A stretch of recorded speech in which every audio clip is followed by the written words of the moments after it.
Hello friends, welcome to my channel. Today మనం 2 August 2025కి సంబంధించిన important current అఫైర్స్ని ఈ వీడియోలో డిస్కస్ చేద్దాము.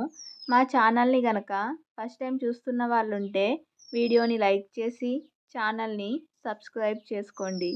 డైలీ కరెంట్ అఫైర్స్కి సంబంధించిన వీడియోస్ మన ఛానల్లో అప్లోడ్ చేయడం జరుగుతుంది. చూడని వాళ్ళు ఉంటే గనక చూడండి.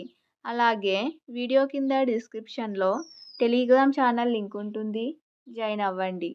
టుడే ఫస్ట్ టాపిక్ చూసినట్లయితే 71వ జాతీయ పురస్కారాలు. జాతీయ పురస్కారాలలో తెలుగు సినిమాలకు 7 విభాగాల్లో పురస్కారాలు దక్కాయి.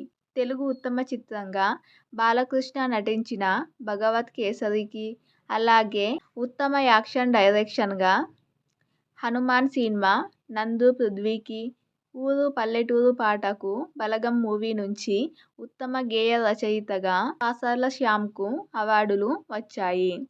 అలాగే జాతీయ ఉత్తమ చిత్రంగా 12th ఫెయిల్ మూవీ జాతీయ ఉత్తమ చిత్రంగా నిలిచింది. అలాగే జాతీయ ఉత్తమ నటుడు వచ్చేసి షారుఖ్ ఖాన్.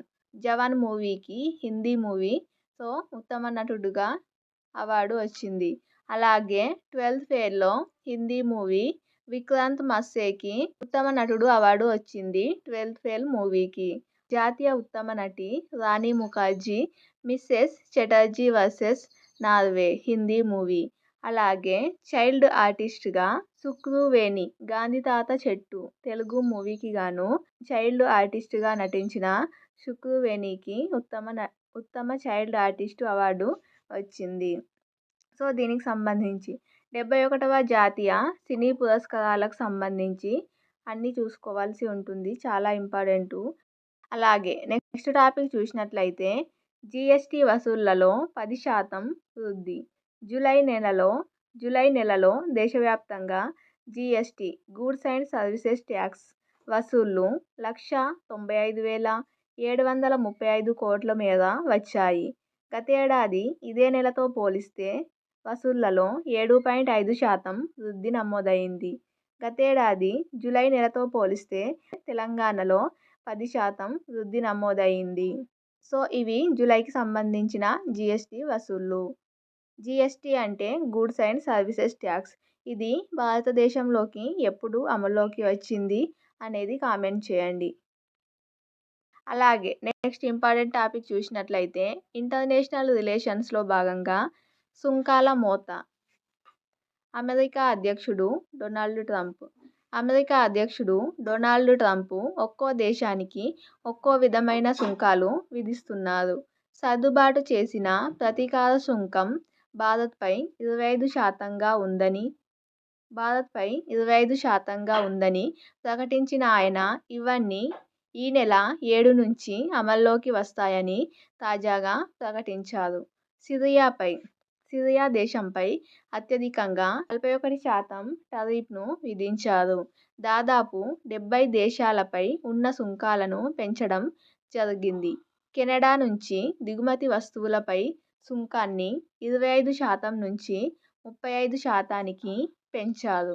బ్రెజిల్పై ఇప్పటికే ఉన్న 10% సుంకాలను అదనంగా 40% కలిపారు.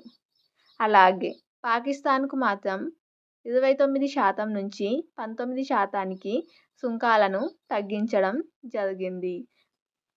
అలాగే నెక్స్ట్ టాపిక్ చూస్తే ఫార్చ్యూన్ గ్లోబల్ 500 జాబితా 2025. ముఖేష్ అంబానీకి చెందిన రిలయన్స్ ఇండస్ట్రీస్ 2025 ఫార్చ్యూన్ గ్లోబల్ 500 జాబితాలో అత్యుత్తమ భారతీయ కంపెనీగా నిలిచింది. అంతర్జాతీయంగా చూస్తే 88వ ర్యాంకు సాధించింది. 2024లో 86th ర్యాంకులో ఉండగా 2021లో 155వ స్థానంలో ఉంది. ఈ జాబితాలో అగ్రస్థానంలో అమెరికా రిటైల్ దిగ్గజం వాల్మార్ట్ అగ్రస్థానంలో ఉంది. అలాగే తర్వాతి స్థానంలో అమెజాన్ నిలిచింది. దేశంలో 70% వృద్ధులకు ఆర్థిక భద్రత దూరమని ఒక నివేదిక.